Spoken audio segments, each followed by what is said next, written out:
Hello, hello, hello, our beautiful, beautiful friends. Welcome back. Thank you for being with us. This is Hadia. HadiaLoving.com is my webpage. I am a spiritual counselor. This is Happy the doggy. And I'm here again with my beautiful friend Angela, who I love and adore. So, Angela and I are life coaches. I am fulfillment coach. I support you in creating a better and better life for yourself. So I invite you to go to my website, HadiaLoving.com, and sign up for your sessions. And Angela does also healing work through different modalities. And Angela, I invite you to speak to that. Sure.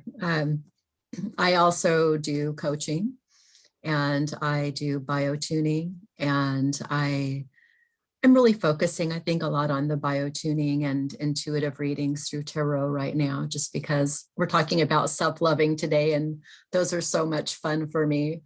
And they're also like very effective as remote sessions. So right now, while some people have concerns about maybe doing face-to-face work, that's a way to be face-to-face, but remote. Beautiful. So, yes, our subject today, self-loving, how to love yourself more and more and up level your self-loving. And Angela and I are going to be talking about our own experiences pretty much and sharing the tools that we've used, some of the tools through the years. It's a huge subject. We're going to cover physical wellness, mental wellness, emotional wellness, and spiritual wellness, and then connecting to your soul's journey. And I will start with my physical wellness. Some of the tools, and this is just some, not all, there's so many things to do for physical wellness. One of the things I do for my physical wellness is I do contrary action. So contrary action is in contradiction to what I'm feeling.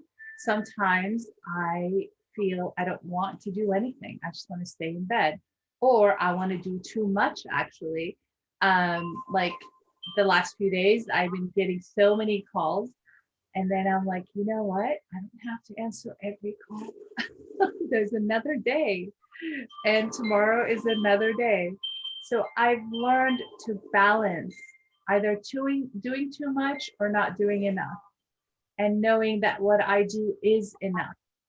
And the other thing that I do for my physical wellness is I take the dogs out for a walk. I just started. I am challenged with emotional eating, and my weight goes up and down. And I just recommitted to eating healthy and having healthy food, cutting out foods that my body doesn't like and doesn't respond to. And when I eat those foods that my body doesn't like, I get sick and then I get lethargic. So I'm eating healthier foods, protein, vegetable, one fruit a day, and it gives me energy. And I feel really good about that. So that's just some of the few things that I've done through the years. And the most powerful one that I consistently do is contrary action and walking. I love to walk. Go ahead, Angela. Sure. And for me, the physical level is really important, because what I do know about myself is that I'm in my head a lot. So anything physical, really, it's the thing that I just put off the most by nature. But bringing myself back to the physical is a great way of really affirming my self-loving, telling myself that I'm not forgetting myself, because that will be the first thing always to go. So I have that awareness. It's really important for me to keep my physical practices intact. And so I also need it to be fun or it doesn't work for me. So especially right now during COVID and being stuck at home, some people are finding this a challenge too. But I've made it fun. There's been classes I've signed up for. One was a dance class, and it was a dance class that not only allowed me to move my body, but it was very exploratory. There were It was on, spiritual. I don't want to, Pardon? but I want to clarify that it was on Zoom. It was on Zoom. Yes. Yeah, That yeah. people would So think, oh, she's going to dance classes. my dance hall is my art and healing room for the time being. But on the physical level, I've enjoyed dance class in my home. I've also taken self-defense class because it's really important for me to take care of my physical security and safety. So I'm learning how to protect myself should the need ever arise. And what that does is it builds a real sense of empowerment and confidence that lives in every cell of my body. So that's been a really wonderful thing to do. And in addition to that, on the physical level, sometimes, these ways that we care for ourselves overlap. So, dance can be a spiritual activity. And some of the other things I do, like painting, like that's on the physical level, like that is also a spiritual activity, but I physically have to put my bottom on the seat in front of the easel, to do the work, or it doesn't happen. But then I get involved in this creative process, and creativity is also something that really matters to me. So I learn about myself through what comes through with the art. That's beautiful. And I want to point out, because what I hear you and me say is it's commitment. It's having awareness and commitment. I commit to practice contrary action. And a lot of people say, what is that? So in contradiction to what I'm feeling and what I'm thinking, I do the action anyways. And the way I was taught is, if you don't feel like walking, go out and walk anyways. And in the middle of walking, I would start feeling good and I would enjoy it. And I find myself to walk longer, And like I mentioned, the calls, I had all these extra calls. And then I'm like, I'm just going to do this many today. And I found myself to be more relaxed and more loving and gentle and at peace with myself. If I pushed myself to do too many calls, I would have been agitated and upset, and I would not have slept well. And that's the other important thing is get good sleep. I recommend this to my clients. Get good sleep and get support. If you can't sleep by counting sheep or whatever, there is a thing called melatonin. I use it every now and then, and our body naturally makes it. You can look into it. It's okay to get support to rest. Resting is very important and very, very valuable. And I listen to my body because I get up really early, and I'm a night person. I'm an early riser and a night person. I don't know how that works, but I need naps. So I take naps during the day, even if it's just laying down for 20 minutes and resting. Sometimes I don't fall asleep. I just watch my breath.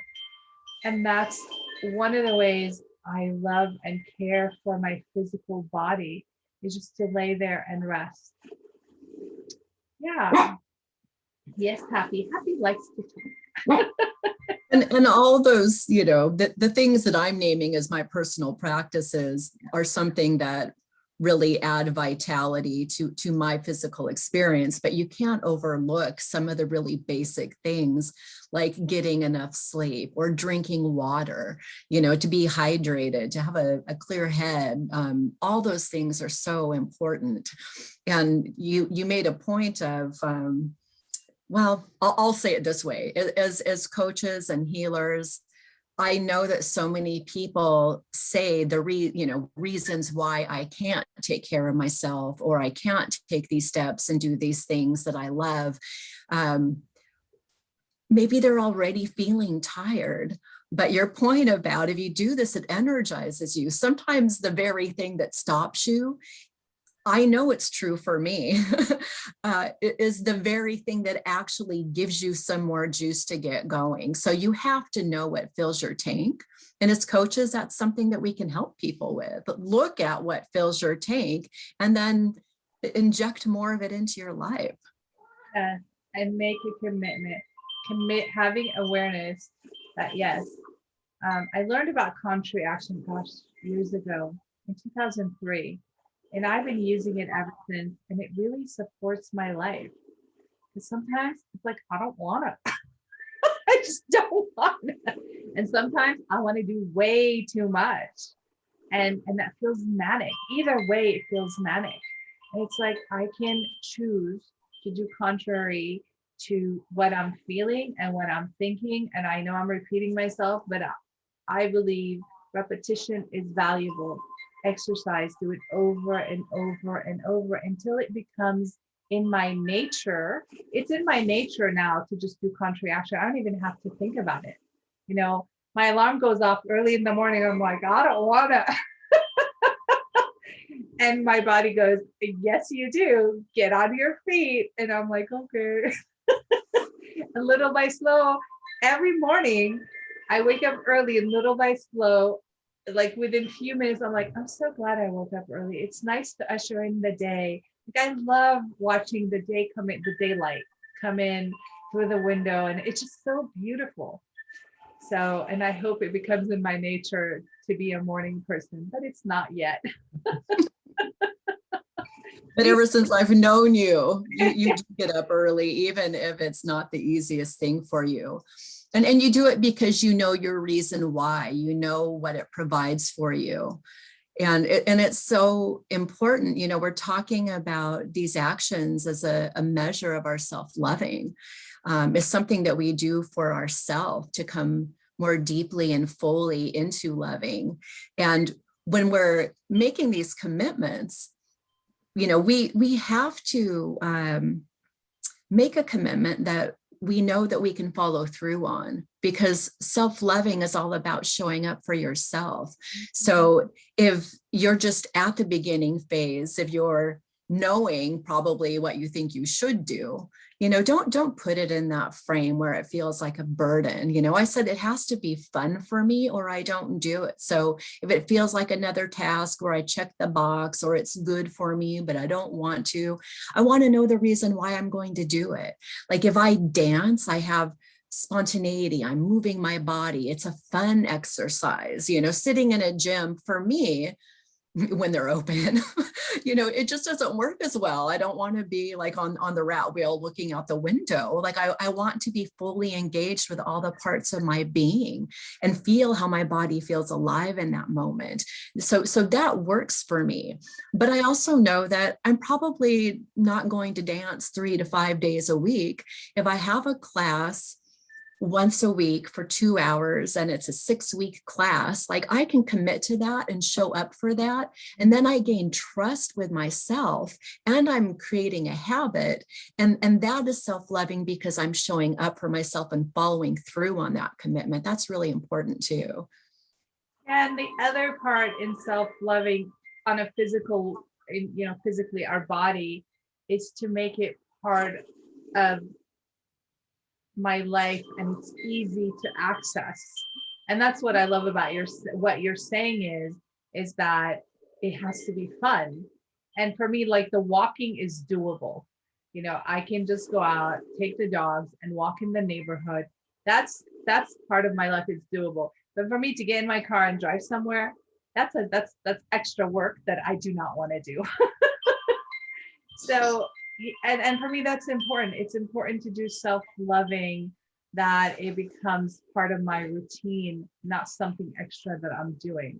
And I know for those of you who are listening to this, you're like, and a lot of people do love gyms. That's why there's gyms everywhere. Mhm. If that works for you and it's part of your life and your routine, that's fine. And it's good to know what works for you and what doesn't. And the way we learn physically what works for us and what doesn't is by experiencing.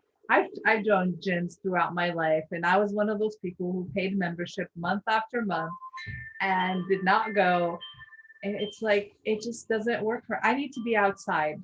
I need to, for me, it needs to be part of what I'm doing. And the same, Angela, like I have to have fun. It has to be fun and joyful and connecting. Like the walking to me has multiple purposes. I didn't want to like talk about this right away, but I walk in the, I call it the presence. I practice my spirituality while I'm walking. And a lot of times I also get on the phone and I call people back. And I'm like multitasking, but with purpose. So yeah, this is coming up. I have to share. When I was little, my grandmother used to say, before you get out of bed, stretch. Or stretch your legs, stretch your arms, you know, and she taught us how to stretch. Um, and sometimes I do that. And it's just as simple as that. Just stretching your body. And it feels good. She's like, you got to warm up your muscles and your limbs and your bones before you hit the floor. And sometimes I do that, and it reminds me of my grandmother. God bless her soul. Grandmother passed when I was 15, and that was really sad. Who I love my grandmother. So yeah, stretching is actually a really good thing. I'm not a stretcher. I do. Uh, I haven't done, but I've done yoga in the past, and that's what I enjoy. So yeah, is there anything else on the physical body that you want to share? For now, I was thinking we can like a yeah, let's see. My thought was, should we share like through the years what we've done, or should we just table it here and move on to the mental wellness? Well, I'll just say you had made the point of, and we've talked before too about just being spiritual scientists. So it's true that everybody is going to have something different that works for them. Right now, while I am at home, it's working really well for me. I actually have more time to attend to my physical care. And so I get to do it in whatever way like best suits me. But there are times when I'm working and it's in the office where the gym in the office building is really the way that I can satisfy because it requires less time to take care of myself. And then I just find another way to make it fun. Like maybe I'll watch a show on Gaia or listen to music that I love and that motivates me, listen to something. So, there's different times in life that it might look differently, but this is a way that I can create the consistency throughout my life, wherever I'm at, to show up with that self-loving action. Yeah, and it's interesting. We focused on the physical and exercise. When I was thinking about this, I'm like, do I want to talk about like how we self-care with our choices in clothing? And I mean, this is it can be a vast topic, like covering choices in clothing, choices if people wear makeup or not makeup, if you use products or not use products. And so that's why I want to spend time just doing one area. Like I don't use products on my body. I wash my hair with only water. And I only use coconut oil on my body. So so yeah, that's for me, that's self-loving and self-caring, and that's one of the ways I've gone green, like using less products. So what that means is less containers to throw out. So and I love that I moved into that direction. Like I don't use soap, I don't use soap on my body either. I use vinegar, apple cider vinegar. That's and for some people that's like really radical, and I just love because the apple cider vinegar exfoliates my skin, so my skin always feels really nice and shiny. And then I put coconut oil after I take a shower on my skin, and it feels good. So I don't know if you want to share about that, but you don't have to. There's so many. I do have some, physical practices too. And I like makeup more than you. I wear makeup very rarely. Everyday life, I don't wear. To me, makeup is like wearing a gown to work every day, like a ball gown.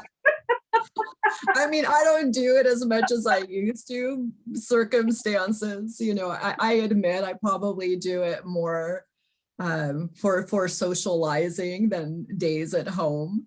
But it makes me feel good when I do it. That's the beautiful thing is about like makeup makes you feel good and you look beautiful. To me, you look beautiful with or without. I find people beautiful regardless. Um, but for me, I just think I look better without makeup and I like how I look without makeup. When I wear makeup, I'm like, who is that person in the mirror? Like I don't recognize myself and it's just so weird to me. And I do wear it every now and then. It's not like I never wear makeup. That's not true. I have makeup on right now. It's in my imagination. It's funny because I used to love makeup when I was a teenager, of course.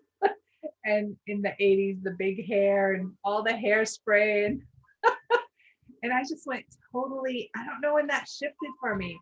I was just like, nah, I don't want to do any of this stuff. And also for health reasons, I wanted to start cutting out because I live in chronic pain and I'm like, I want to cut out like anything toxic, nail polish, coloring my hair. Like I don't color my hair because I wanted to detox also my body. And I love that people choose to do whatever they want. I love it when people color their hair and when people don't. To me, everyone, your choice is beautiful for you, and honoring what works for you is what matters. And honoring what other people do is what matters. Like when I tell people, oh, I don't use soap, they're like, what? I'm like, oh She's my clean. And when we used to hug each other, people would be like, wow, you smell good. What is that? I'm like, coconut oil. That's it. And vinegar. I wash my body with vinegar and then I put coconut oil. Like, oh, that's nice. Somebody will probably bottle it now and sell it. I also just love coconut oil. I'll just say that.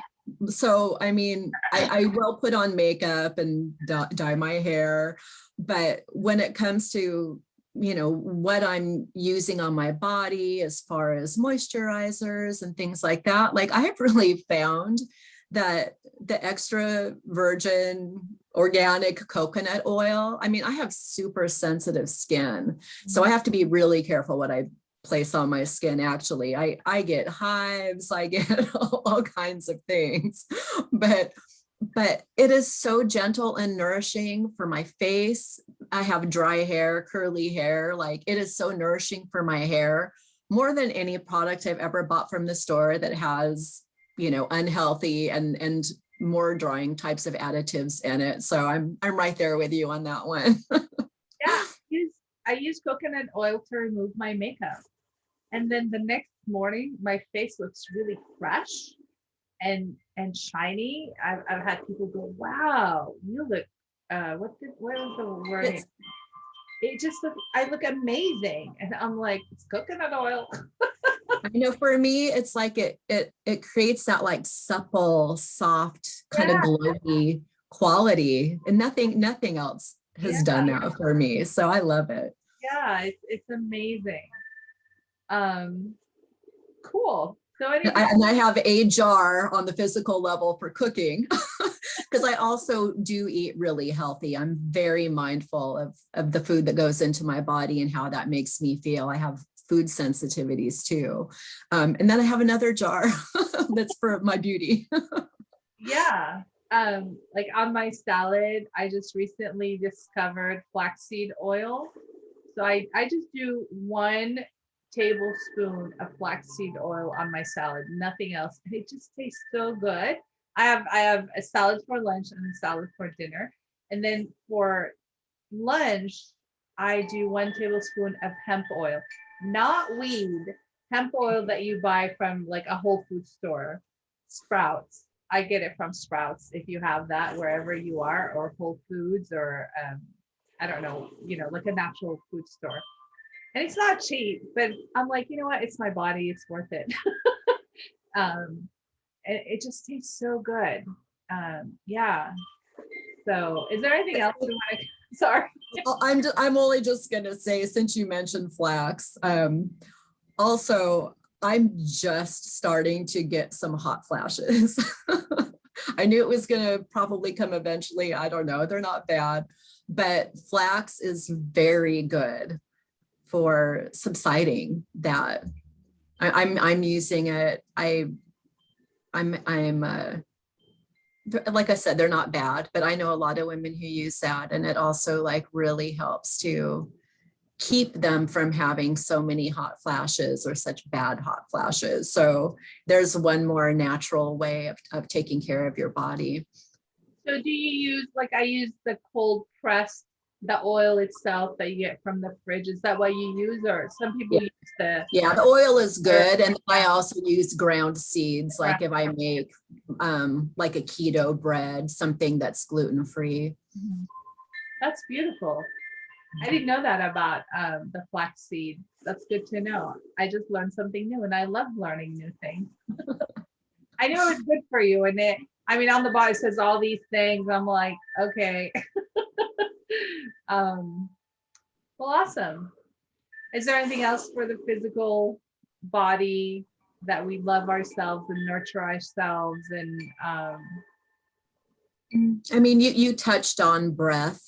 For me, that's an important thing to have awareness of. When I am stressed out, usually my body is tense, but usually I'm stressed out because I'm not paying attention to my body. I'm up here. So bringing awareness to my breath, actually, I can feel my whole body relax when I do that. And some of the practices, when I'm dancing, I'm more aware of my breath. You mentioned yoga. If I'm doing yoga, I'm more aware of my breath. If I'm meditating, I'm more aware of my breath. So on the physical level, those are all ways that I can really pay attention to that. And I notice when I am like really kind of constricted, that a lot of times, like I'm not just breathing through my nose. Like I'm not a mouth breather, but I'll catch myself, like, because I'm holding so much. My breaths are so shallow.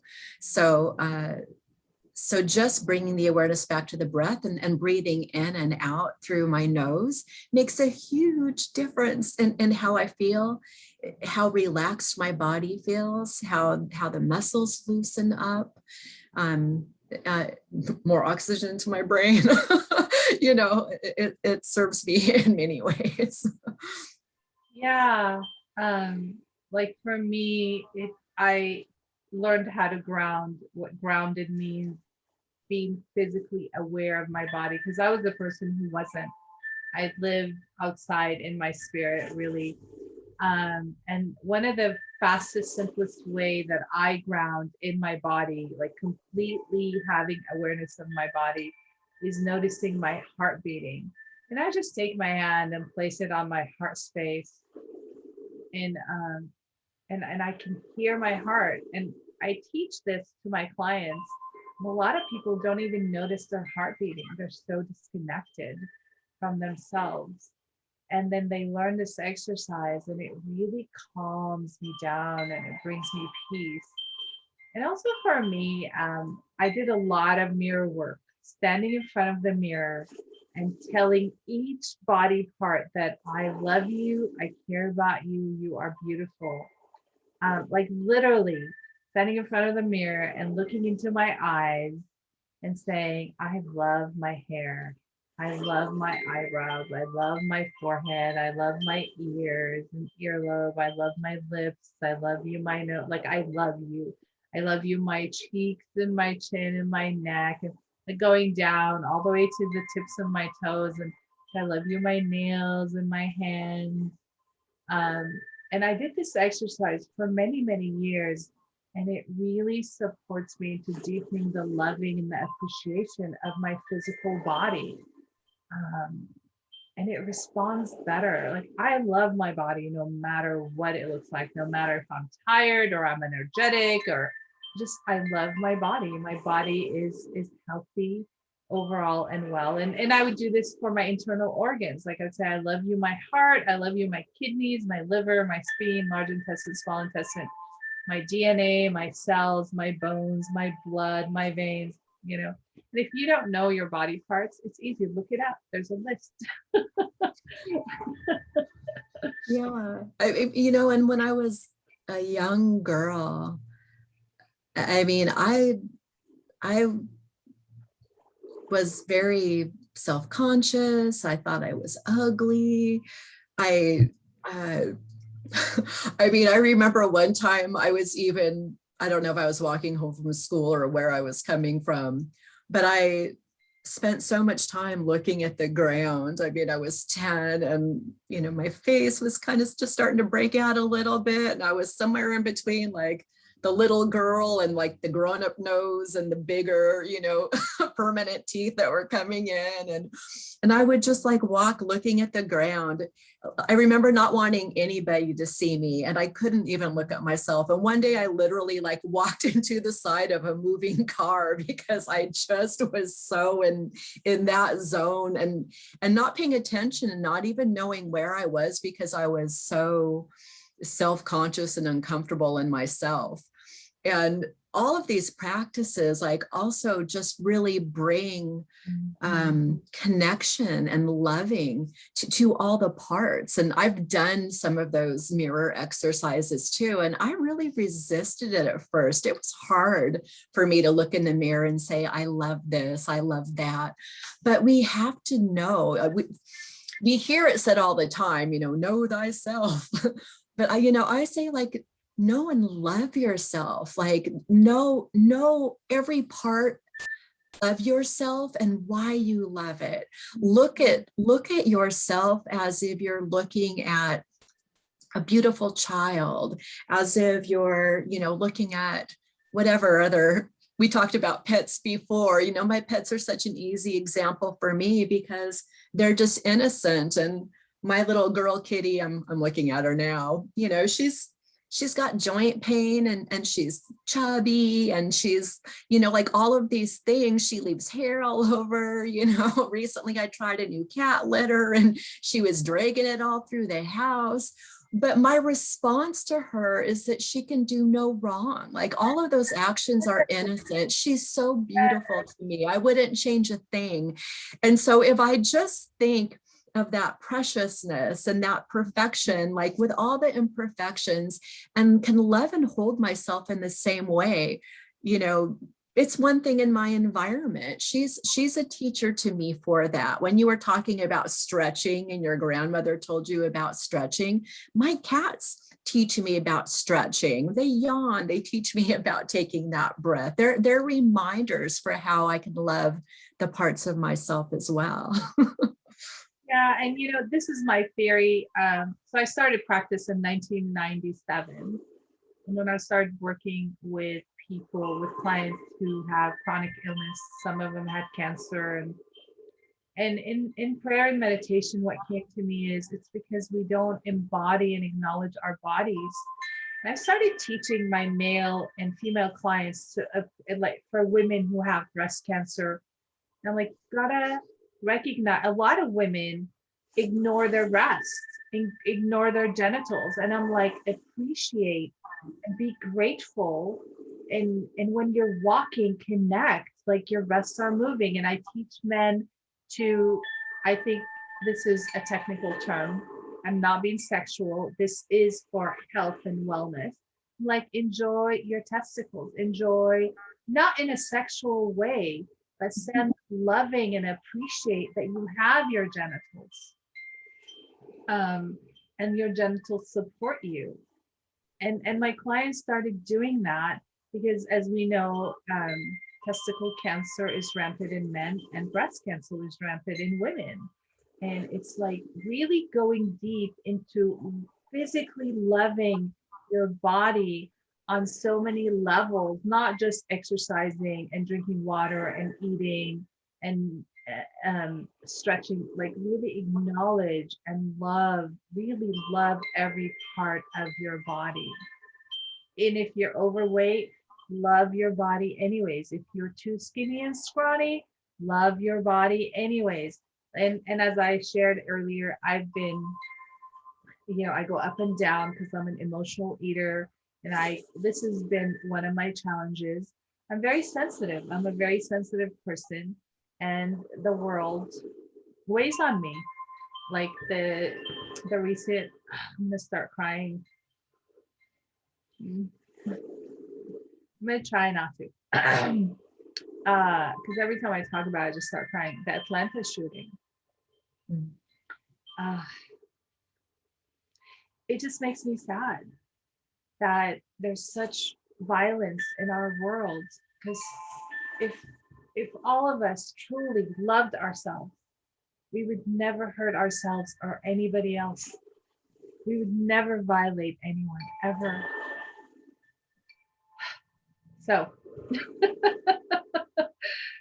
Mhm. so And it's another reason for the practice, because when you do love yourself, you give permission to other people to also love themselves. When you're taking care of yourselves, you're acknowledging other people have the capability and the know-how to also love themselves. And we don't do anything just for us. You know, this is like the gift that keeps giving. yeah, Because as we create a loving internal environment that can appreciate every part, not because it's reaching some ideal standard, not because every day it's reliable. You know, sometimes we do have an ache or a pain, and one day it may not be there, another day it is, or maybe it's chronic. But however it shows up, love it. Love yourself. And when we can do this for ourselves, other people have that example. When we can do this for ourselves, and our internal environment has that compassion, and we recognize that whatever it is that's speaking to us through pain, whether it's physical pain, emotional pain, spiritual pain, it's all pointing to where to apply more loving. So don't block it out. Don't ignore it. Don't resent it. No, like, this is the wisdom of my body, of my mind, of yeah, my emotion, of my soul, telling me, give more love here. And when we do that, it really does extend out to the world, because our hearts are never alone. And you know, there's a measurable electromagnetic field of the heart. And so we can be together, and just as a mother with a child, or a friend with a friend, whatever it might be, you know, touch and especially loving touch are so necessary for people to thrive.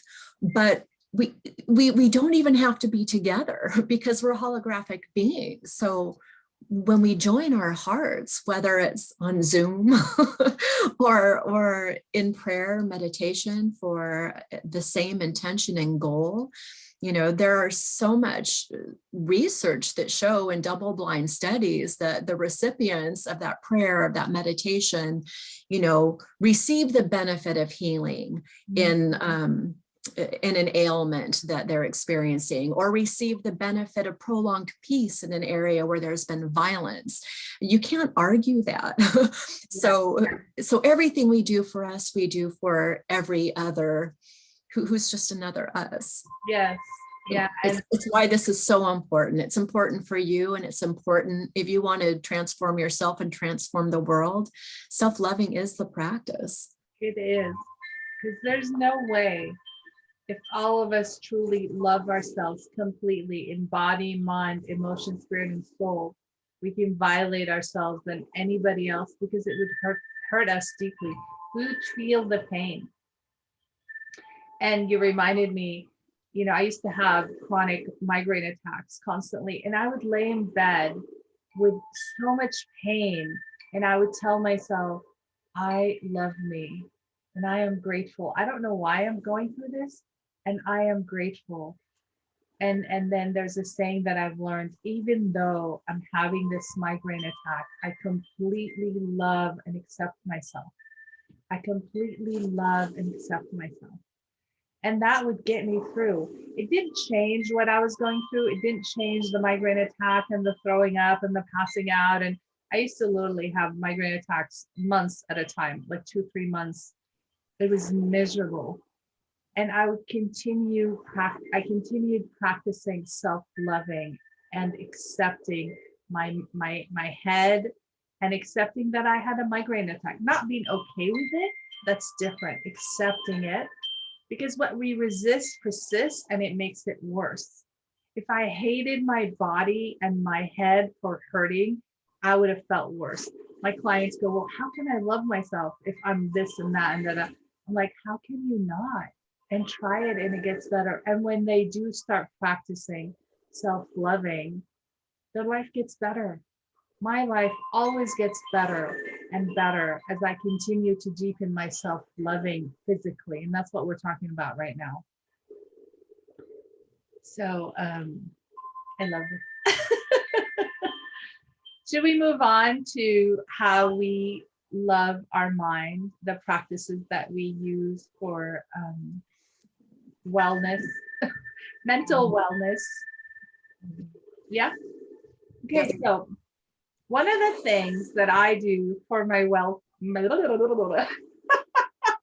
my mental wellness is I do contrary thinking.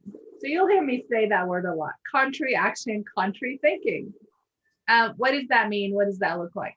So contrary thinking is I edit my thoughts, and I actually edit what I hear, either through other people's words or songs or movies I watch or things I read. Like, I'll just give you a simple example. I do not call myself this word, but a lot of people do.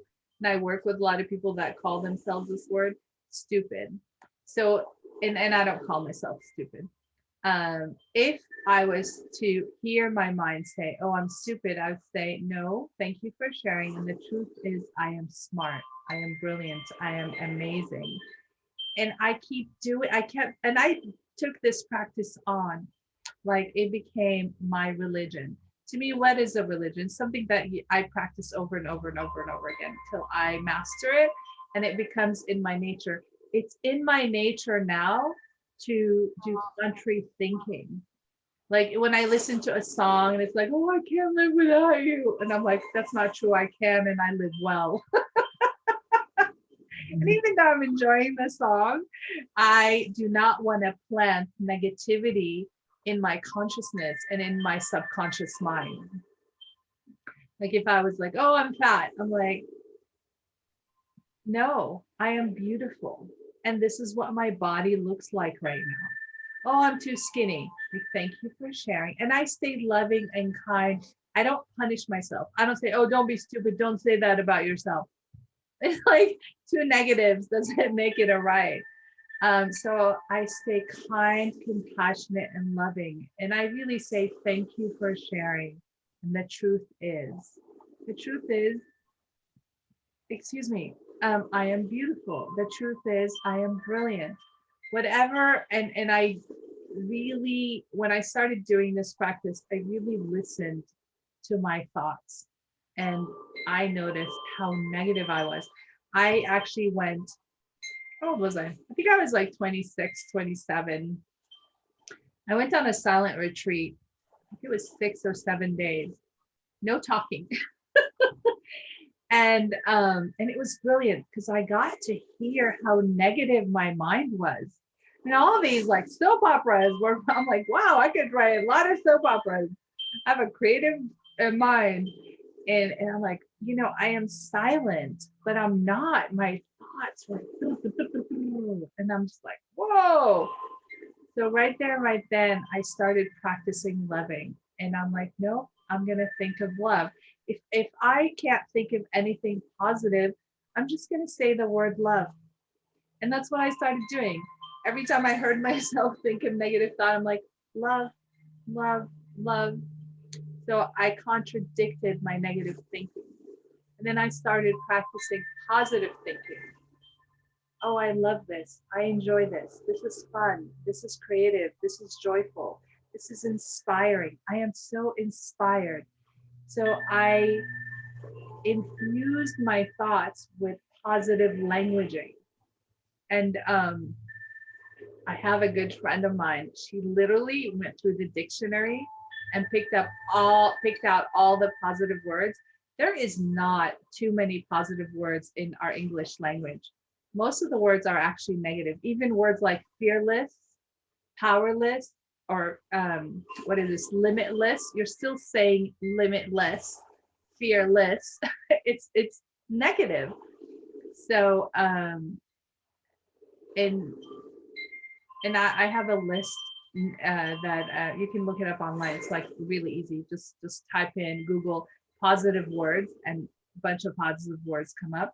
And I started studying those words because that's the language I wanted to speak.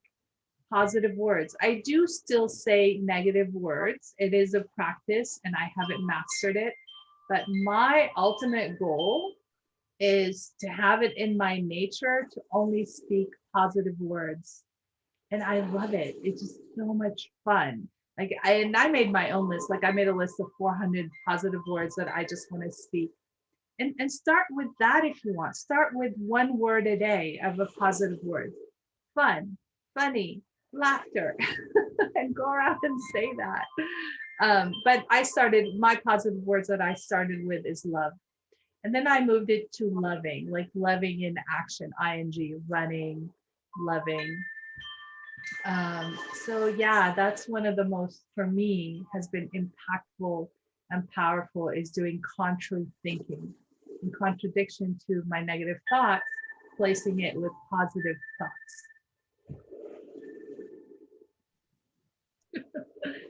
What do you got, Miss Beautiful Angela? Well, for me, in a way that also goes along with just, again, knowing why we're doing what we're doing. So I'm clear in my mind, if I'm talking about why I'm loving my body, I have an affirmation along with that my body is a vehicle for my soul. As long as I keep my body healthy, I can enjoy like all the sensual experiences it brings to me. I deserve and honor it and want to give that, to my body. And, that comes from my mind. But at the same time, like I value my mind. I'm so thankful that I have intellect, that it functions appropriately. So I give thanks for it. And at the same time, I also know that, that is the place where I can get out of balance. So, sometimes I get frustrated because, I know where I get out of balance, and I'll get spun out, like thinking. And as you said before, having kind of a manic experience where, sometimes I love it because it's fueling new awarenesses, and I thrive on discovery. I love to learn. So it's really important to me. But my balance goes out of whack when I don't keep that in check. So I can value it and know how it serves me. And I also need to know what happens and where that pivot point is, where it goes out of balance, and not to get mad at the mind for it. Again, when I feel that stressed out feeling, like that's my body, that's my mind telling me you're spending too much time in this one place. Like good for me that I have really put all this time and attention into feeding my mind, into learning new things, because it's important for me right now. I've been building a new website. I had one in the past and I played with it, and time went by and I just wanted to reevaluate it and shift what my offerings were. And I don't remember how I built it last time. I had to remind myself how I did that. But I've gotten so invested in that, thinking about what will I talk about today, so invested in that. If you see my, my bedside table, it's an avalanche of books because, I'm still reading, meditations on Tarot and the woman who designed the biofield tuning work has a new book out. So I'm always reading and wanting to stay on top of the things that I practice. And again, like that all serves a wonderful purpose. And I love that I do that. But then I can also have my awareness of this is how it fills me. I have the appreciation for it. I'm so glad my mind functions and works the way it does, that I'm smart. but I also then know if I'm getting tense or whatever, like I need to go back and say, well, what's missing? And I get that feedback. What might be missing is, I need to dance and move and bring something to my body that it's not been getting. And you mentioned the hand on the heart. Like that is such a great practice for me because it connects my mind, it connects my heart and everything else back to my body. If I'm getting spun out in my mind, I'm not present. and the hand on the heart connects all of those parts. And then I remember, like I need physical movement, or I need to eat, or whatever it is that I am forgetting. But I still have not a resentment towards my mind. I love that part. I'm so grateful for that part. Look at all the things it allows me to do and how much pleasure I actually get from it, and how I get to share what I have learned and studied and the wisdom of my experience. I'm so grateful for that, and that I can have those intellectual stimulating exchanges with other people. And yet that's where I need to be careful. That's where I can go overboard. And this hand on my heart allows me to remember the value of my mind, and then to remember the value of the rest of me too. Yeah, it's beautiful. I know you and I share this poetry.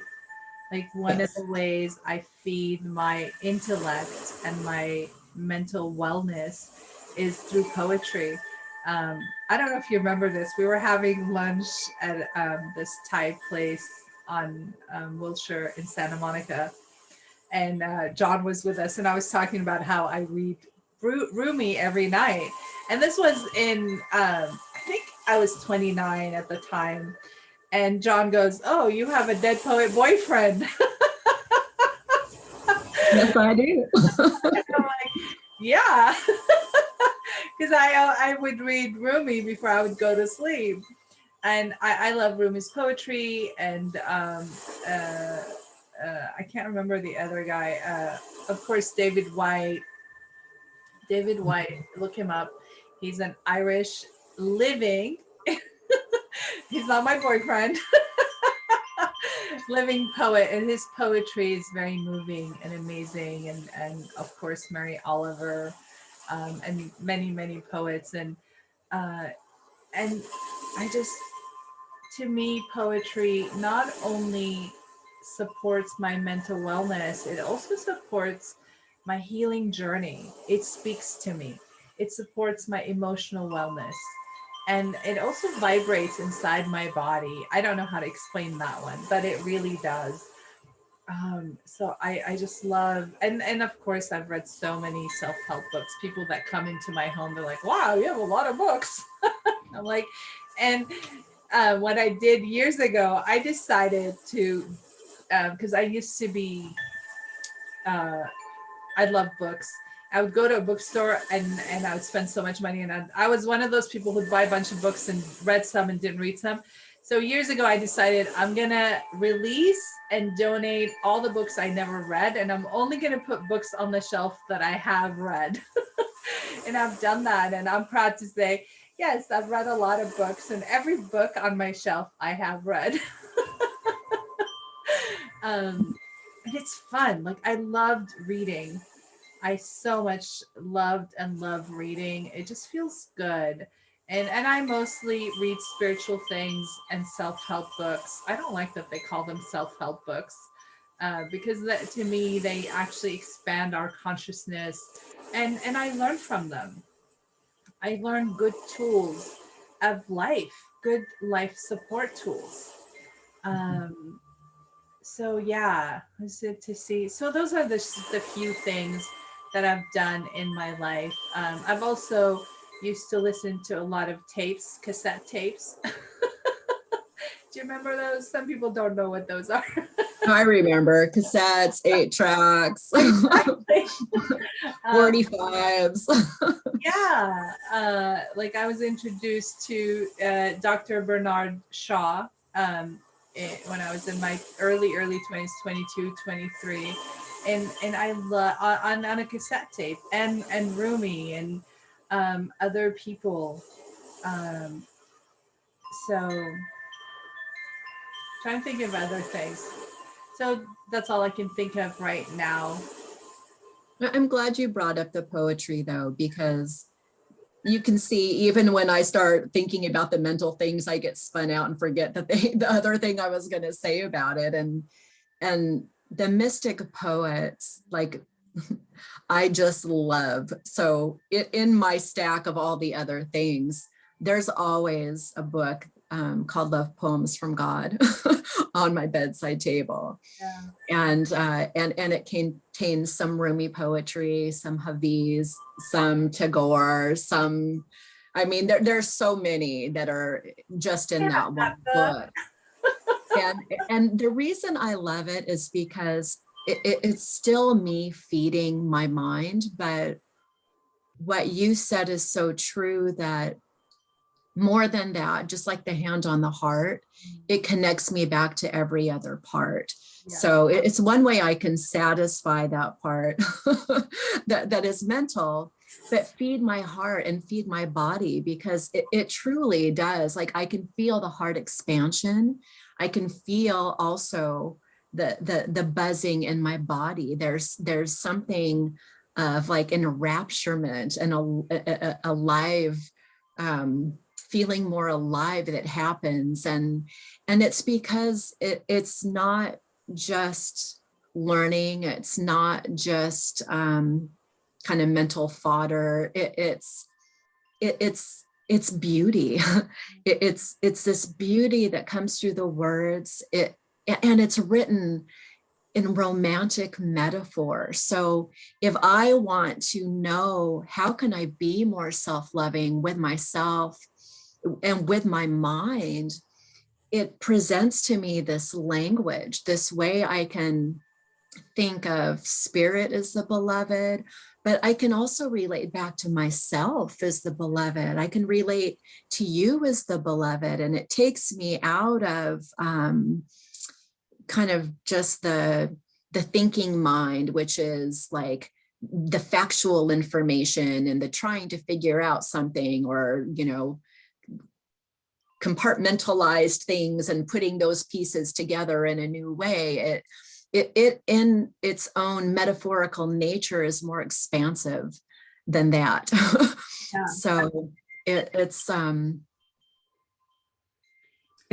that just Well, the greatly, the thing that comes up to me to say is feed your mind, you'll feed your soul.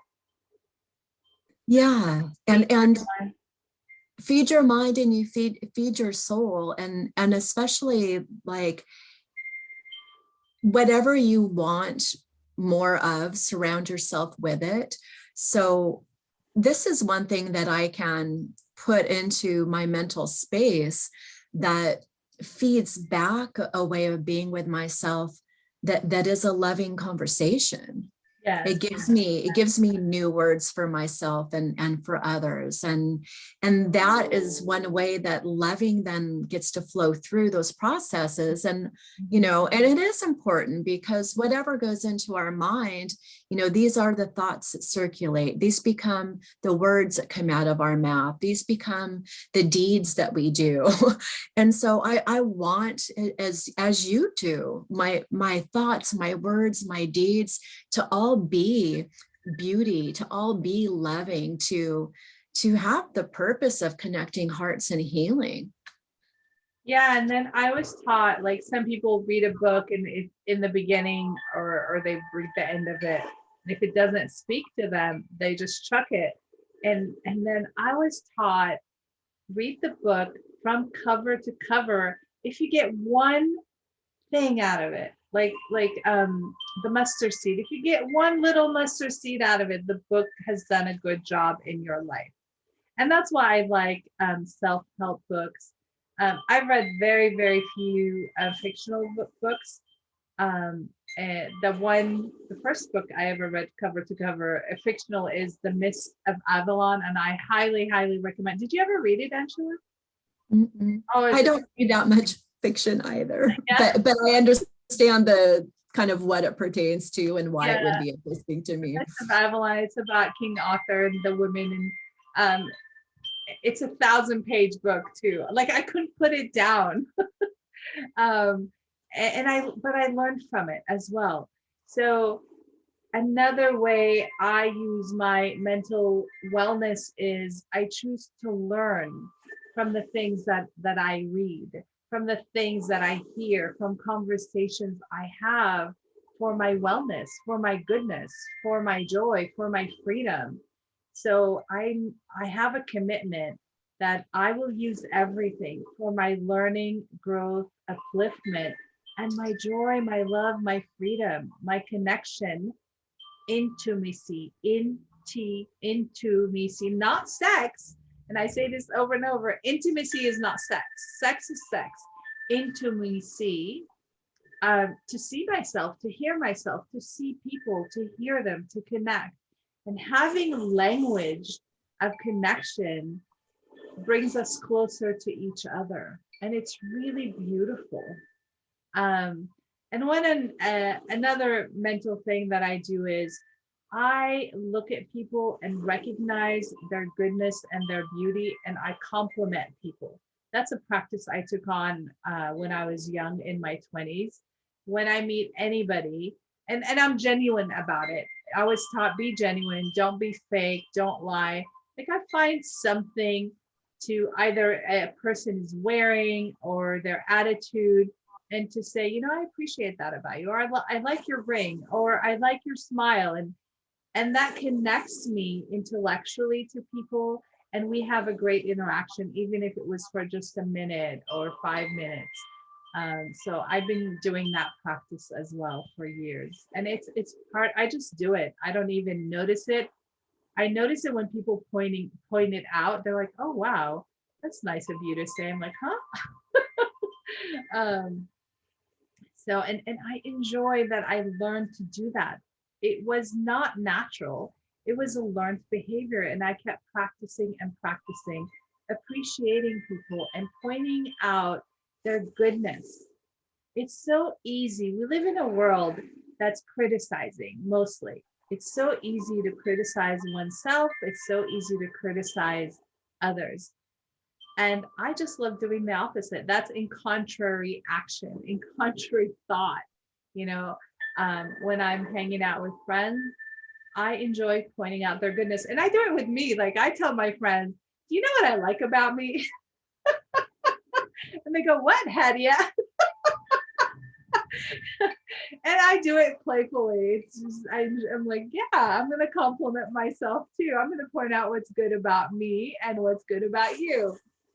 So, And that's part of self-loving. It's really yes. seeing yourself as that beloved. It's like we don't have to get tangled up in, you know, the thing that we have to work on. It's like we can also just have real awareness of our strengths and what we do enjoy and appreciate. And there's nothing wrong with saying it out loud. It lets other people again have permission to love themselves out loud.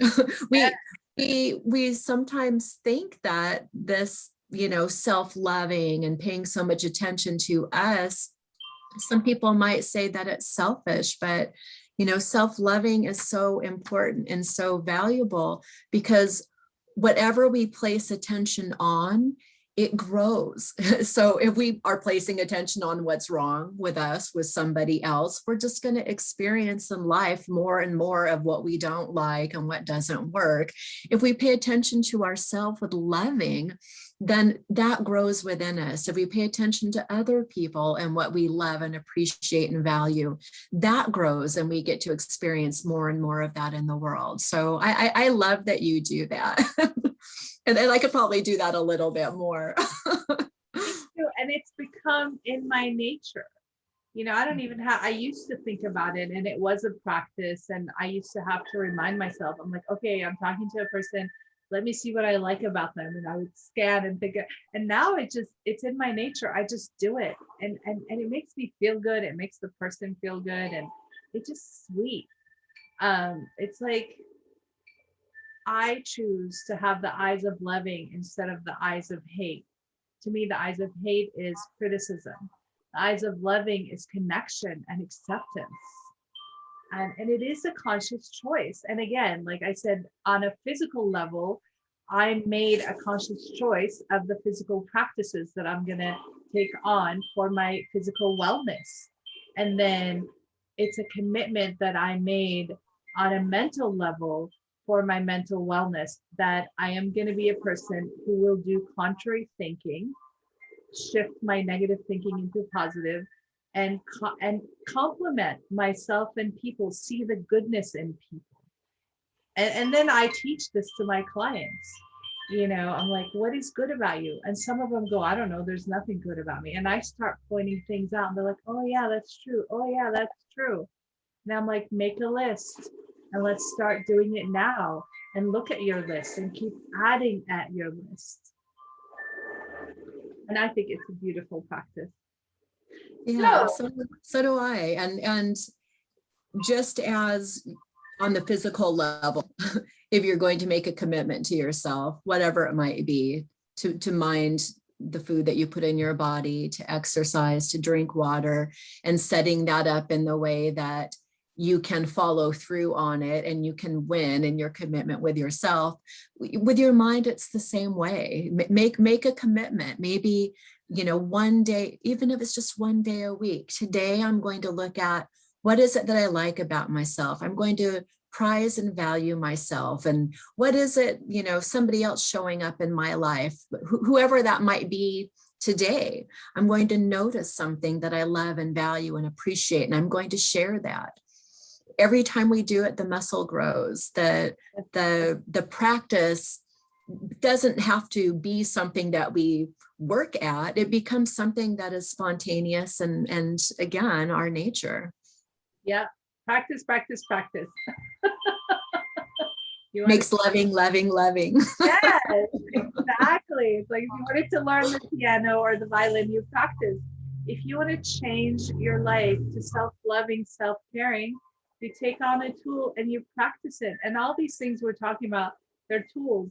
And I didn't have them before. I needed to implement them and practice, practice, practice. So let's move on to emotional wellness. So one of the things that I do, again, emotional wellness, is contrary feeling. When I don't feel good, I choose to feel happy, and it's a conscious choice. When I feel bad about myself, when I feel sad, so I've shared this in other podcasts. I grew up feeling sad. My father died when I was 2, so sadness set in very, very early in my life. And then other events happened. My grandfather died when I was 5, so I experienced death early, and then we moved a lot, and have friends, always saying goodbye and saying hello. And it became a chronic, the sadness. It was like a cloak I was walking with. And I thought, this is just who I am. I'm just a sad person. And I kind of resigned in that. And then I learned, no, it's a pattern, and I can release the pattern by practicing contrary of the pattern. So to me, opposite of sadness is joy, it's happiness. So I wake up in the morning choosing to be happy. I'm like, I'm going to be happy right now. And I had to practice that till one day I was like, oh, I don't feel sad today. Yay. And little by slow, I stopped feeling sad every day. and I checked it out. Like when I was sad, I'm like, is there anything really to be sad about? And things would go well and I'd be happy. But even though I was happy, there was like I was wrapped in sadness. That's the best way I can describe it right now. So it is, I choose to contrary feel my feelings because my feelings are not always based on reality. They're based on past experiences and they're based on a pattern and a habit. They become a habit. Um, and like yesterday, was it yesterday? No, Sunday, Saturday. It was a challenging day. I had challenging interactions with a person who I thought I could count on and kind of backed out. I was like, whoa, it was unexpected. And then I started feeling uncomfortable and irritated and sad. And I'm like, no, I want to feel peaceful and loving in my heart towards that person. And I just kept coming back to feeling peaceful and invoking that peaceful feeling. And then one of the ways I do it is I listen to spiritual music. And then I love Native American um, chanting and song. That just, it opens up my heart. And so I was listening to some of that, and I was listening to other spiritual music that I listened to. And I came back into the loving, into feeling peace and surrender. And then I called this person and I said, I want to thank you for showing up and wanting to support me. And I want to thank you for saying no. I honor your truth. I honor your no. And she said she would help me. And then she changed her mind and said, no, I don't want to do it. Within like a couple of days, like we haven't even started. um, I, so I'm getting help with my eating, and I'm like, okay, I thank you. And then I found someone else, and hopefully this person will work out. We shall see. um, and that's the thing. It's like honoring my feelings and knowing that I can choose to feel what I want to feel and to support myself. And for me, music helps me invoke the feelings that I want. Like if I want to be upbeat and happy and dancing and exciting, I listen to fun, I call it fun, playful dance music from the 80s. I don't know if you remember that song, I Just Got Paid. It's Friday night, the party's pumping. Do you remember that song? I don't know that one. I probably listened to different music than you in that decade. Turn that on and I blasted and I started.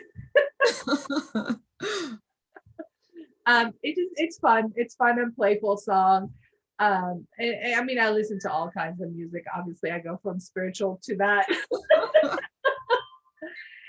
and that's how I support my emotional. That's one of the ways I support my emotional wellness is through consciously deciding that I want to feel peaceful, consciously deciding that I want to feel happy, and then using tools like music, like actually poetry, like chanting, and even dancing to bring joy, or walking. Sometimes if I feel really bad and my mind is very negative, I just go out and walk slowly, like heel to foot.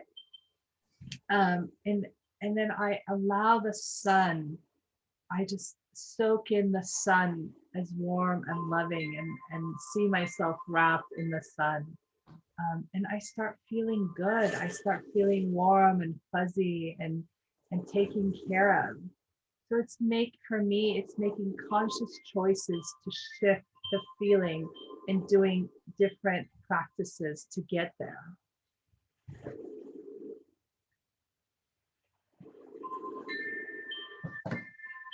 Sorry, Angela.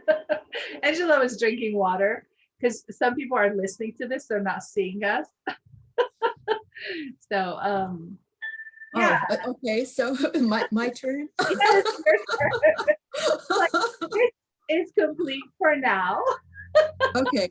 Well, Yeah. so for me on the emotional level, I mean, I shared about, that 10-year-old girl and the ways that she felt about herself. And part of that too was that at that age, I just, I didn't really have a lot of friends. I had a very different kind of world perspective and interests, and I had some bullies, and, I was looking a lot outside for emotional fulfillment and connection.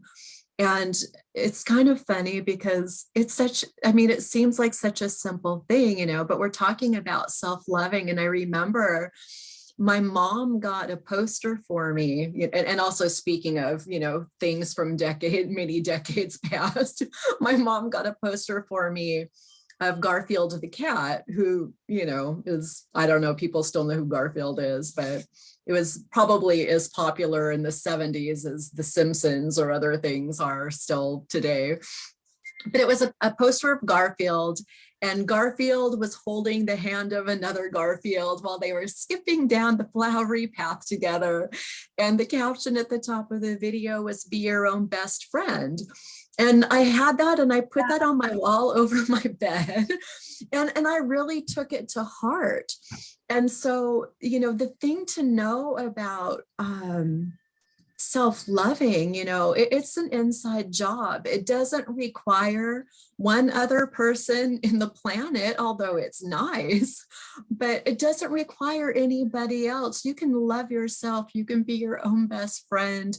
You can turn around whatever, negative patterns and habits you have, whether it's how you talk or how you don't take care of yourself. And, I think I just started waking up then, instead of having the dialogue, which then, is a belief that then links to an emotion that becomes entangled and becomes a habit.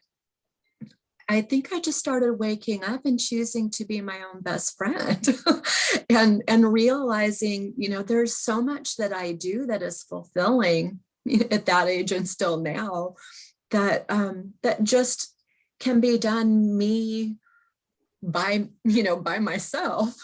Yes. But there's also then that awareness that, like, I'm never by myself, because even as a very young girl, for me, a lot of my earliest memories and my earliest inspirations came from the fact that, I knew that I had angels, guides, whatever name that you want to ascribe to them, around me. Like, I never felt like I was alone. I'm certainly never bored. and I had all these playmates, and I felt this loving connection. And it helped me remember even then to come back emotionally into that loving connection with myself, that it was not dependent on anything outside of me. It was about how I experienced myself inside of me. So that also started changing not just the thoughts, but the emotions that I had, and the way that I could be with myself. So, even if it didn't feel like another person or 10-year-old in the whole world, wanted to play whatever game I did, or whatever the story was, like, I knew that I could sit in that space and have loving connection with all those presences that were always there for me. And that's still a practice for me, again, something like the mystical poems, it can help tune me into that. But it doesn't require a book. It doesn't require a place. It doesn't require anything other than just feeling into my heart and knowing that I'm never alone in it. So that's very real for me. But it also, like, fed other things that really matter to me. And it set a precedence for me as a child to, like, really to long to share, that loving connection. And so, nowadays it's so easy to say, let the work you do be powered by joy and love. But I feel so fortunate that that's exactly what the work that I do does, because it feels like it's all about connection. It feels like it's inviting you to play with me, like doing your healing work. It can be hard, and sometimes it can hurt, but you never do it alone. Mhm. And there's also so much joy and loving that comes through it, that it's this beautiful playground of discovering and remembering who you really are, how you can be that friend to yourself, how the things that you've told yourself or told other people, the things that you've done, to yourself, to other people, or that you think you should do that you don't do, like whatever that is, like right now you can just in loving make a new choice. Like the time is now, as you said, whatever's happened before doesn't matter. Like this is the moment, the only moment that matters, when you put your hand on your heart and feel in and connect all the parts that want to come into alignment and take loving action. So for me, loving action is the healing work that I do. And at this time, it's so beautiful to, even if it's remote, to connect in with another being on our journeys together, because I can share about the difficult times that I've had. I could share about when my self-worth was this big. It's not there anymore, but I sure understand it if somebody else is feeling that way. And I also know that that's just a fraction of a moment in time, that that's just a story waiting to be changed. And often in the very next moment, we can change it if we know how to get out of the habitual loop that keeps bringing us back there. And coming into our heart and creating these self-loving actions is just another way of doing that. So, when I was a little girl, I enjoyed my own company. Now I do the same thing. I make sure to fill my time with the things that I love. But by doing that and having it overflow, people are naturally interested in me, and what I do, or they don't know what it is that they see or what that they feel. Like sometimes they think, I love your red sweater, but there's something more that's pulling them in. Like they want to work because they think there's something I've got that they want, but well, I will always give the feedback that everything you want's already inside of you. It's just like remembering and bringing your attention and your heart energy back to that knowing. And in my work, that's what I get to do. I love that. Yeah, and that's beautiful, that it's remembering and reawakening who we truly are, and using the tools to remember and reawaken. Like I was talking to someone earlier today, and she's like, our body remembers, and it does, and our emotions and our mental process. So it's opening up and committing, making a conscious commitment. I will say that over and over and over again, and practice, practice, practice. Make a conscious commitment that I want to have wellness of body, wellness of mind, wellness of feelings. And it is a choice. And I also love that you said, I decided to be my own best friend. I always say, I'm never alone. I am always with myself. And it is true. When I am present in my body, in my mind, in my emotion, in my spirit and soul, I'm never alone. I'm a very creative person. I mean, I can just spend hours with myself and enjoy my own company. And that's really the ultimate goal, is to be okay with being with myself in my body, in my mind, in my emotion, and in my spirit, and moving on to spiritual practices. So, what I do for my wellness in spirit, I call it practicing the presence. Some people call it practicing the presence of God. For me, it's practicing the presence of loving and being present. Um, so one of the ways I do that is I have awareness. of what I'm doing and what I'm thinking and what I'm feeling, like literally what I'm physically doing. And when I first started this, I did it like a little baby, little steps. It was like, oh, now I am walking. I see the tree and the tree has leaves on it and the leaves are green. A version of that, you know. I'm walking on the sidewalk. I feel the vibration when I'm stepping. I'm hearing my thoughts and my thoughts are saying this and that and this is what I'm feeling. And now I just do it. I'm conscious and I have awareness of my body, my mind, my emotion, and my spirit connecting to the spirit that is within me and what inspires me. And I do prayer and not in a religious way. And I do meditation and I love listening to chanting. I love chanting and I love reading spiritual books. So those are the few ways that I practice spirituality. I do other things as well that I'm going to choose not to talk about right now. Um, but the most practice is for me to to connect in the loving of what's around me and know that I am a part of loving. So what does that really mean? Um, I perceive the world around me is loving. Um, like for example, when I'm out in the world and somebody opens the door for me and smiles at me, I receive that as a loving interaction. When I'm driving on the freeway and it's the traffic is flowing, I'm like, I'm in the space of loving. And to me, that is my spiritual practice, is to choose to completely reside in loving in everything that I am interacting with, I am doing, I am thinking, I am experiencing, and not always to the best of my ability. And sometimes loving is that I'm upset, and loving is that I'm hurt.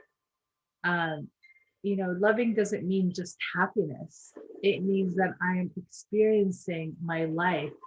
I am alive and living, and I'm choosing to enjoy my expression of my spirit and the life that I am experiencing, whether it's sad or happy or mad or melancholy or laughter.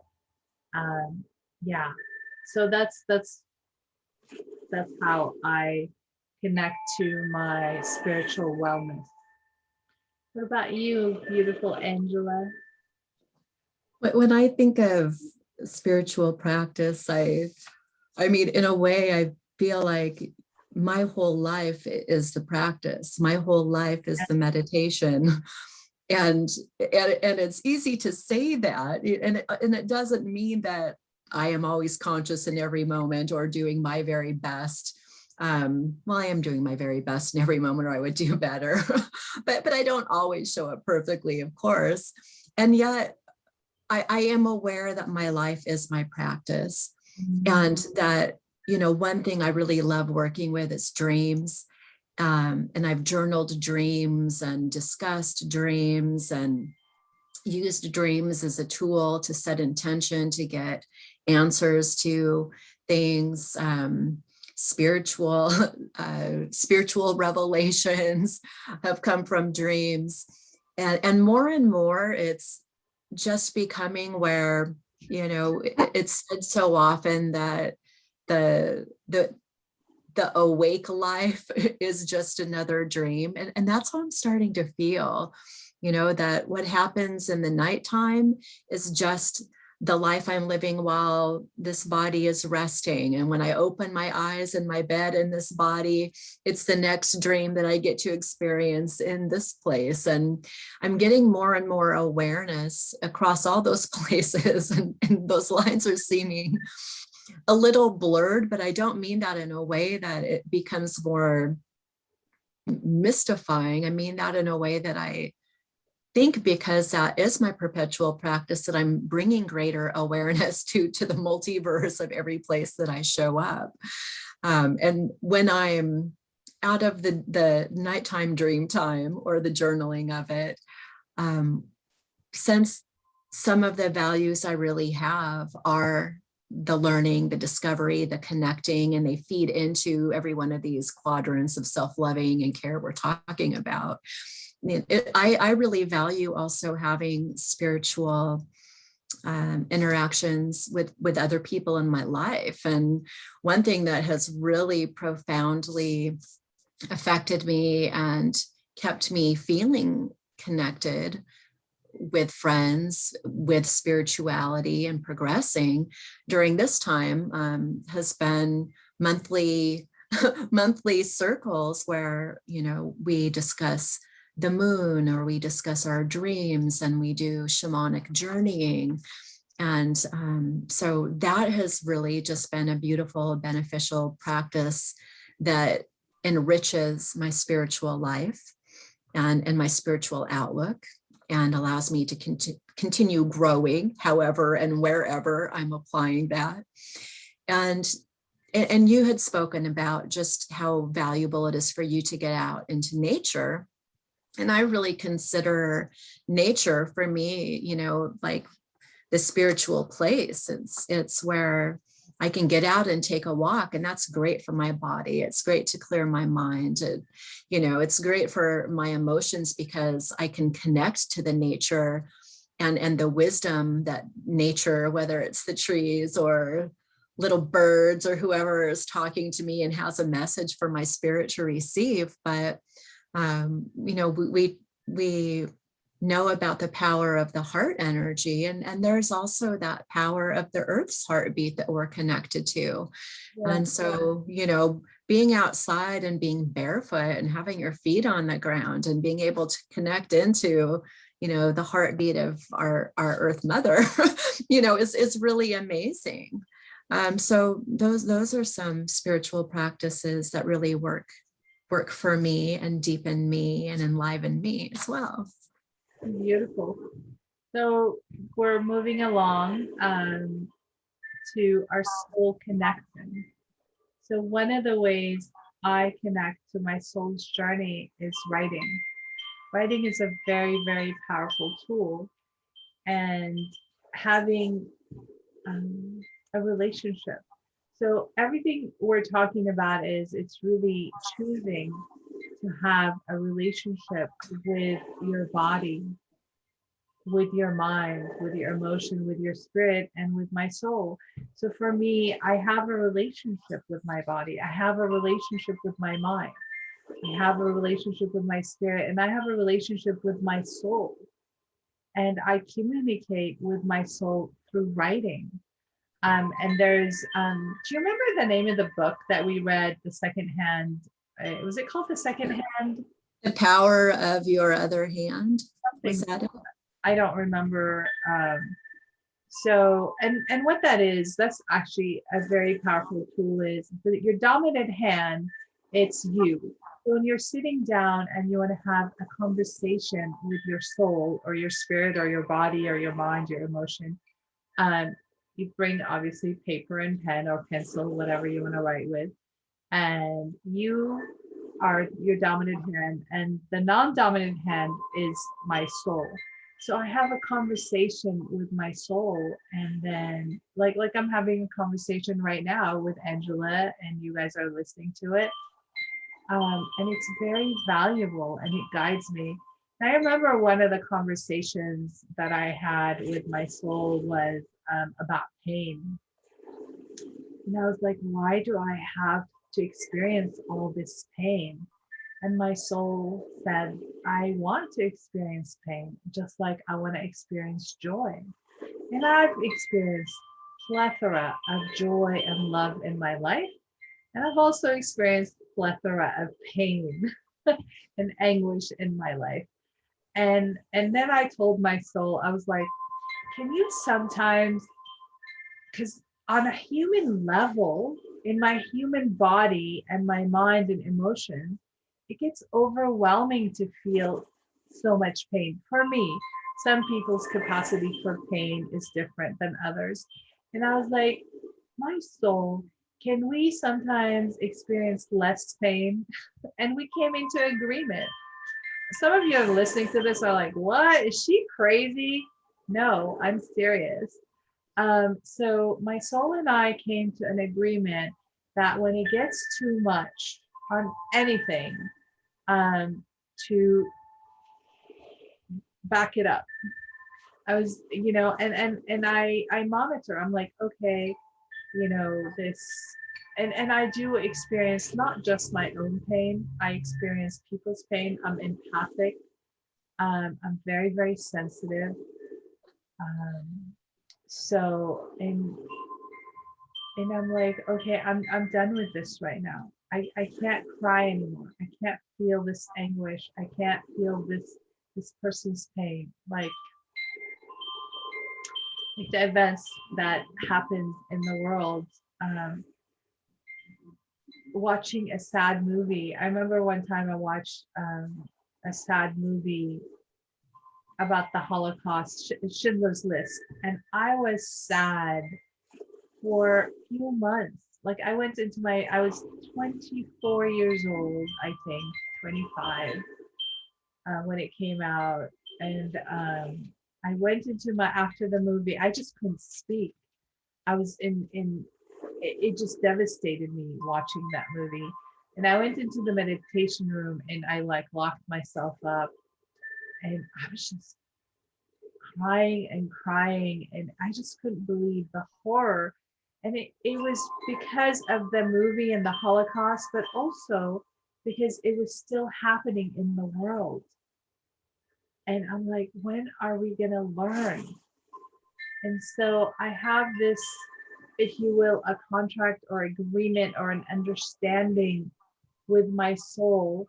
My soul wants to experience the spectrum of life.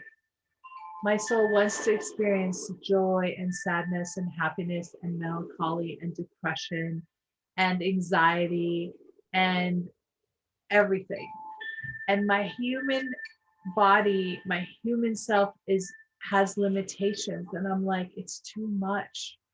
And when I ask my soul to back off, I'm like, okay, I can't cry anymore about the Atlantis shooting. Every time I talk about it, I'm like, oh, I've been talking about this with people who support me, and I have my own coaches. So one of the ways I support myself in my well-beingness in body, mind, emotion, spirit, and soul, I have my own life coaches. I have my co-counselors. I get sessions regularly. Every day I need, it's like, for me, I eat well now. I've chosen to eat well and healthy, and I exercise. I walk every day. I need mental, emotional support every day, just like I need to drink water every day. My body needs to go to the toilet every day. It's an everyday practice that I take on. Every day I do mental, emotional, spiritual, and soul connection. And that's what keeps me well in my life. And I need that. I need that support. And I invite you, oh, Angela, before I go into all that, share with us about your soul connection and experience if you want. I'm not even sure. That's okay. I'm not even sure where to go Yeah. with that.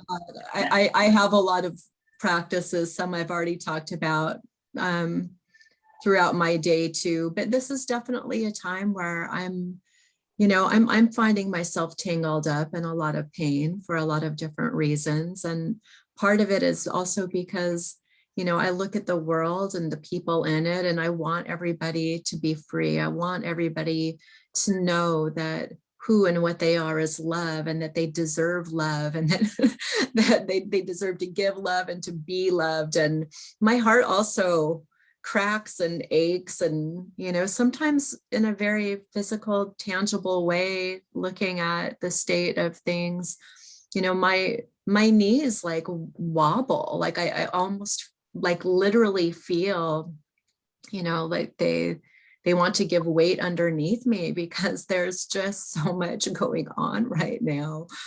And so it's easy to, say on one hand, when people ask how you are, and I say, well, I'm fine. And a lot of people make the little caveat, like, well, considering, or as good as it could be. And the truth is, no matter what is going on in my life, the deepest, darkest, hardest times, like I am still always aware of that silver lining. I'm still always able to, when my face is wet with tears and I can barely breathe and I'm exhausted, because I've gone to that depth of upset for whatever reason. Like I can still, see a beautiful little cat and like, I remember love. I can look at the beauty of a sunset and I remember love.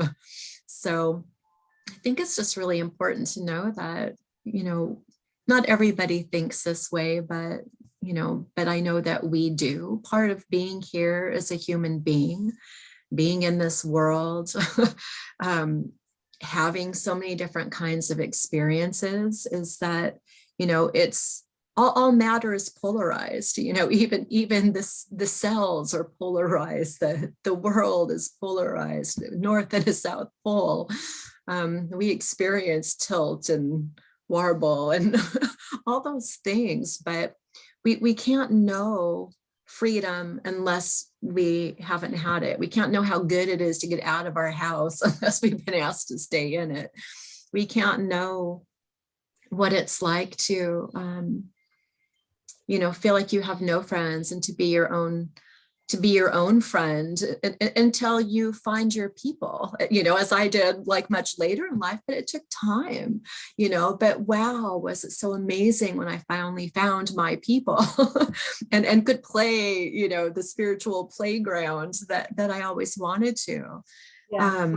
The depth of our sorrow is equal to, the depth of our joy and our love, and how can we trade? I've said before, the people who've come into my life as the biggest teachers usually weren't the ones that brought the easiest lessons, and the hardest things that I've gone through, I wouldn't trade a one, because I don't know who I would be without those experiences.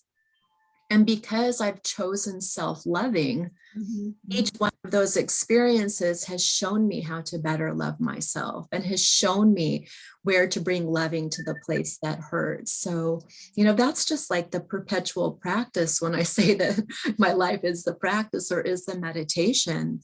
In some moments I forget, but then I can come back to the center of loving and remember and apply what I know again. Yeah. And in completion, I think what's the most important thing that I teach my client, as I always tell them, as you do this work, the first most important thing is to have compassion for your learning, for your journey, for your experiences. Be kind, be tender, be gentle, be sweet. And that's the first thing that I needed to learn as well, is to be patient, to be gentle, to be kind, to be sweet, to be tender, and to enjoy the journey. To enjoy my learning journey and learning how to be happy, learning how to be physically healthy. And I'm still learning how to do that. That is a challenge for me, because I emotionally eat. I use food to numb the depth of my feelings, and I feel deeply. I love deeply. I hurt deeply. Um, it's like the pendulum swings both ways. If you're one thing, you're also the other thing. And it's a conscious choice of, where do I want to be? Do I want to be on the love spectrum, or do I want to be on the pain hurt spectrum? And getting closer and closer in balance with that. And I do find myself more and more balanced. So is there anything you want to say before I wrap up completely in completion? Just that a lot of people, when they're looking for a coach or a healing session are in that place we spoke of earlier where, you know, they're feeling something they don't like, or they're so tired they don't know what brings them joy anymore, and they don't know on their own how to start and to get over that hurdle of the emotion or the thought of negativity that they're looped into, or just the not feeling like they have enough energy. So, you know, I just want to say when we are in that place, it's really easy to lose sight of who we really are, which is loving. It's really easy to forget the things that bring you joy, the things that bring you vitality. Um, and so, number one, I honor you for taking a step, if you don't know how to do it on your own, to seek help. And we would love to support you in that way. And I like to, you know, also just teach the people that come about the value of self-love is listening to that part of the self, even when it's the voice that seems negative or the one that you want to push away because you don't, you know, like a baby, if it shows up in a tantrum and you just don't want to hear the crying anymore. Sometimes we get so sick and tired of what we're sick and tired of, but just like that little siren that went off earlier, you know, like those voices, they're not there to be pushed away. Yes. The self-loving action is to actually be curious and to pay attention to what is that little alarm that's going off. It's showing me, you know, where more loving is needed. And it's actually a really powerful ally to you. It has wisdom for you. You can negotiate with it. You can find out what need is not being met inside of you and create strategies to get around the obstacles so that you can reach your goals, so that you can be supported in taking those loving action steps and just having a more loving, joyful, fulfilled life. And if you're thinking right now to yourself that you know, maybe you don't remember what brings you joy, like a really simple practice is look around you and see what's in your environment. You know, Hadia talks so much about love and happiness. And I've been to Hadia's home. There are hearts everywhere. So even if you were there and she wasn't, that would be a sign like this person really loves love. And even Happy, you know, your beautiful little dog it's named Happy. So, you know, that's a value that really matters. You know, looking around my house, you're going to find different signs and symbols, but they're there for all of us. So you don't have to look too far to remember. So thank you, Angela, for being here. I call you Angel Girl. You are one of the angels in my life. I value our friendship. And I feel so blessed that we are friends and we've been friends for a long time. And I'm grateful for Zoom because it brings us together. We live so far apart that Me too. we get to see each other. I was sharing with someone today. I'm like, you know, a lot of good things have happened for me from the pandemic, and one of them is Zoom. Like you live so far away that I would see you every few years, and now I see you regularly, and I just love it. Zoom has opened up so many connections for me, and I love that. So in completion, thank you for being here. Thank you for listening. I hope you got value, and I invite you to invoke and commit to your self wellness. Commit, have awareness, and make a commitment. I choose to be well in my body. I choose to be well in my mind. I choose to be well in my emotions. I choose to be well in my spirit. I choose to connect to my soul and soul's journey. Just make a conscious decision to do that. And when you do, you will find yourself listening to things, reading books, having conversations. This is how I started. I just started asking questions and listening to people who knew more than me, who were older than me. And and asking and listening. And Angela and I are available to support you, to coach you. We both do different things. You can reach out to both of us or one of us. My webpage is hadialoving.com, and you can go on there and sign up for your sessions. And if you want to work with Angela, her website is coming up soon.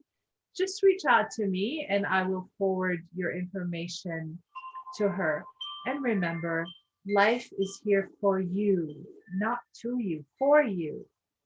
Um, and loving creates bounty in your life. It really does. All right, you all. It's interesting. The music just just ended. We love you. I love you. Love is given. Remember who you truly are. You are born loving, kind, amazing, zestful, joyous, free, creative. Remember who you truly are. I love you, Angela. And I love myself. Loving, loving, loving. Well, so Yes, this is about how to love yourself more. So give yourself a hug. Talk to you guys later. Bye bye.